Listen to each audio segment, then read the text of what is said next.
I just can't put my finger on what does an atheist and a Muslim have in common. What is it? I just can't put my finger on it. Maybe you can help me. Reason why? This is the reason why I hate religious people, because I'm an angry little man. Angry little man. I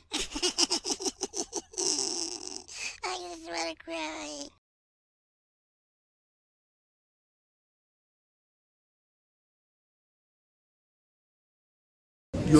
Satan is a liar, but Jesus never lied. Jesus the Listen! Shut up! That hurt my ear, that did. That's intimidation. Intimidation. That's all the Muslims do. Maybe when Intimidate. Jesus. Mock them, ridicule them.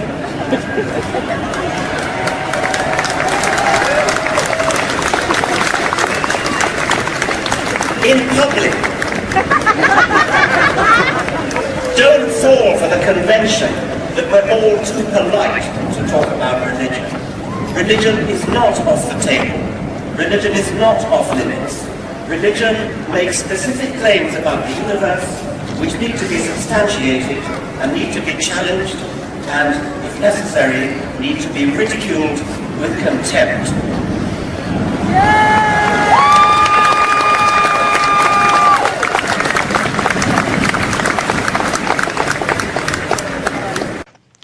That's right. Atheists and Muslims both hate Christianity. And they're both ignorant, led by ignorance and intolerance. It was the Christian faith that paved the way for science. We built colleges and libraries. Even the Romans built libraries, but Muslims burn them down, and atheists lie and cheat and deceive people, try to change history.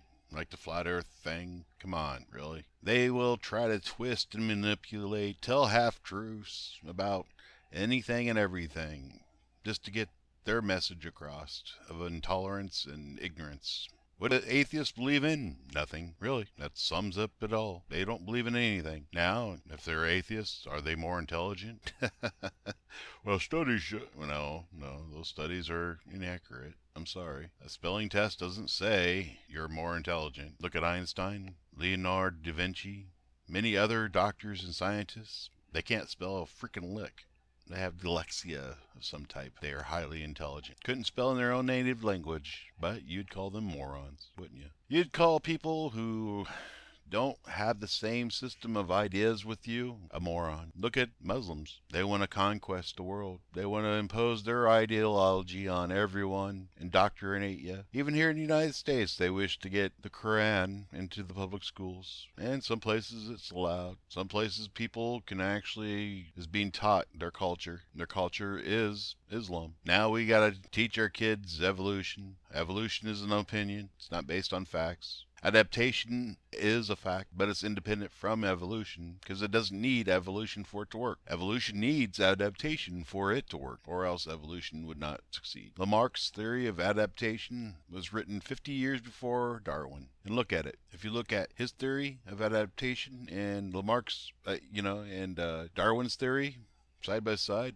it looks like Darwin plagiarized them, except Darwin says there's randomness into the universe, and it was this way. A random mutation was the head of everything for 150 plus years, almost 200 years, until 1997 when adaptation was proven true through epigenetics. Now we're bounding and jumping forward through science as we understand the messaging system, and we've been decoding the DNA. Does that have to do with evolution? Nothing. That's a separate subject. Evolution is not DNA. It happens in our DNA, yes. There's adaptational responses, that is a controlled response to the environment we're in, the nutrition that we eat, the stress we're under, and the selective breeding. The Romans called this artificial selection. Darwinians call it natural selection, but it's always been the same. Adaptation. Although Darwin denied adaptation, although he quoted a lot of Lamarck in his book, and in the first print, he left Lamarck out. So for some reason, and he was criticized by it. And so in the second print of his book, The Origin of Species, he had to include Lamarck in his citations. So yeah, it's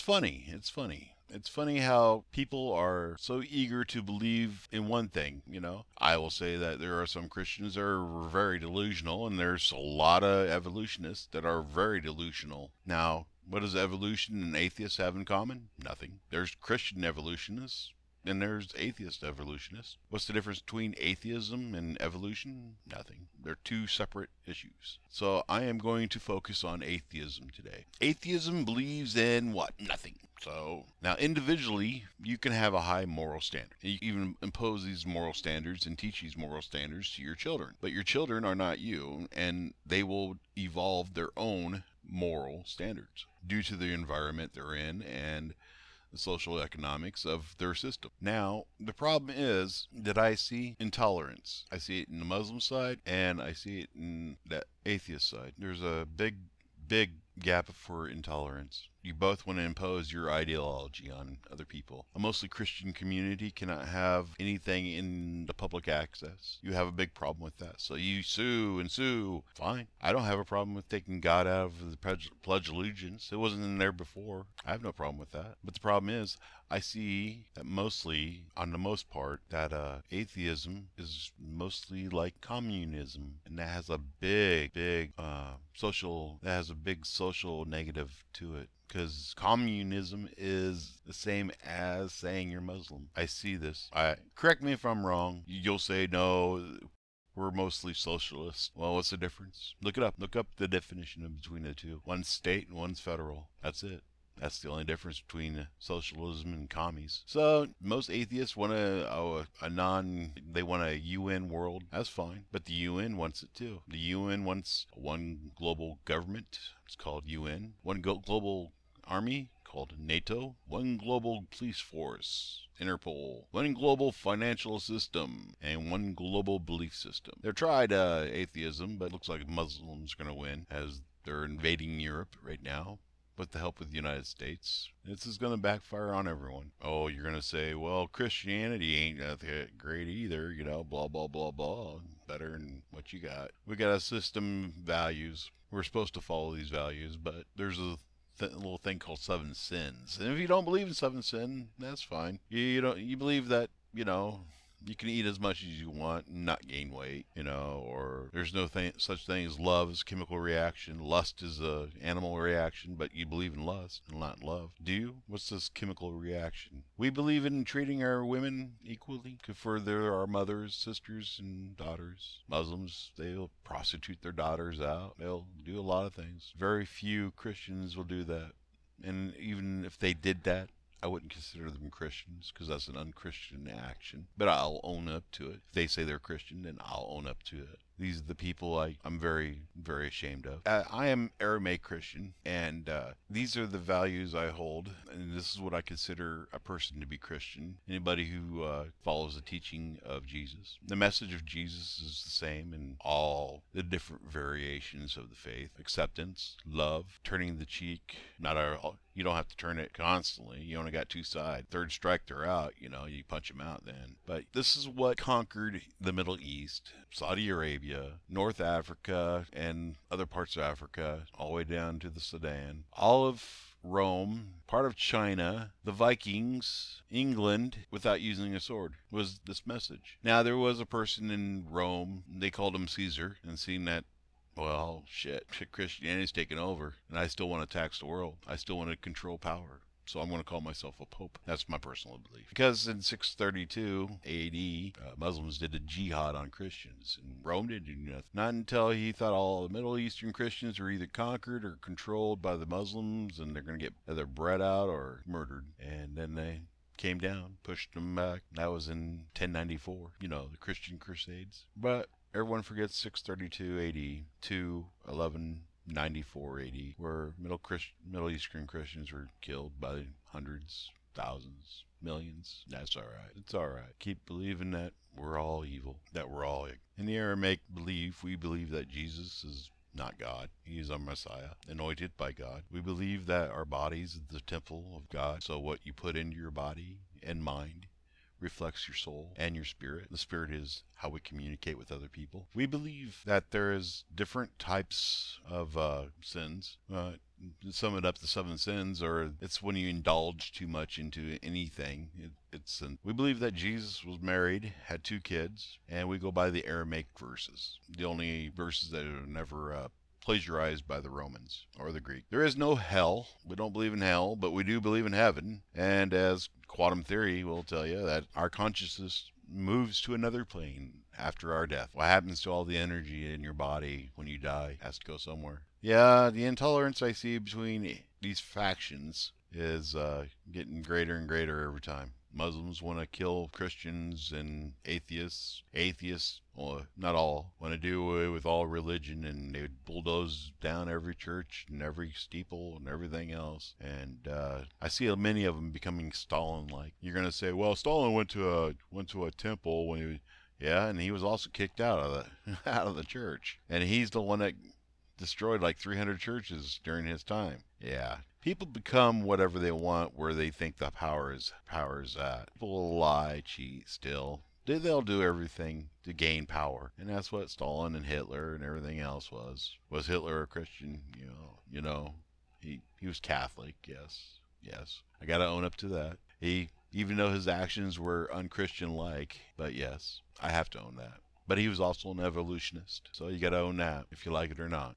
So tell me, my atheist brothers and sisters, what makes you more moral and better than Christians or anyone else? I mean, individually, I can see this. Individually, everyone is based on their actions. As a group whole, I'm saying. Because I don't see a system working. You're going to point out that Christian priests molested boys, and I'll point out NAMBLA, the atheist the National Association of Man-Boy Love Association, that was started up by the atheist group and the gay rights movement. Then you'll point out, well, there are other things, and I'll point out, well, in all mostly controlled atheist countries, you can rent a 12-year-old for the night, and it's legal. I'll state other things, I don't see on a global conditioning that atheism has any higher moral standards than any other belief. And you're going to say, well, we don't believe in anything. Well, that's what I'm saying. There's no belief system. There's no common factor except non-belief in one thing, of your hatred towards religious ideals. That's the only thing that after everything is removed, then what? I mean, it was religious people who paved the way of the Dark Ages. We were building colleges in the Dark Ages, and you call them Dark Ages. It was the Age of Enlightenment. Kids were learning to read and write, and we were doing that. Villages who wanted a doctor would send and band together and send the smartest kid that wanted to become a doctor to medical school. And it was all done through the church. We advanced science. You can't say that the religion and faith are polar opposites. It's not the case. A false perception. Now, it is correct that you can have that perception, but it's a false one. There's no factor. There's no belief because of morality and ethics. One group has a different set of values than the other group. But you classify this as ignorance. Well, isn't it ignorance on your part too? People say, it's, we'll point out Christian kids dying. I'll point out, well, there's 250,000 unborn children aborted every day. Where's the value? Where's your value on that? That's a woman's choice. Oh, well, but a man's choice. Isn't 50% of that DNA his? Well, it's her body. Well, how about artificial wombs? We got the technology. It's ready for human experimentation. If you're going to abort a baby, I'd rather have it abort naturally in an artificial womb to save lives than not. Do I believe that we should take fetuses and chop them up and using their, kidneys or their bladder, grow artificial flavoring crystals? Flavoring crystals? You want to use dead babies, human babies, grow artificial flavoring crystals. What kind of morality do you have? It's science. Well, yeah, it's got their DNA in it. And if you like the taste of human flesh, what kind of person are you? Really? There's thousands of questions I got and not enough time. Well, this is Father Joe signing off. And I wish to thank you and know that I love you no matter what. I don't care if you're atheist. I don't care if you're Muslim. I don't care what faith you are. As long as you follow 4 simple laws. Don't steal. Don't murder. Don't lie. And love everyone. Then I think we're all going to go to heaven. Or we'll have a heaven on earth. One of the two. All right. Signing off.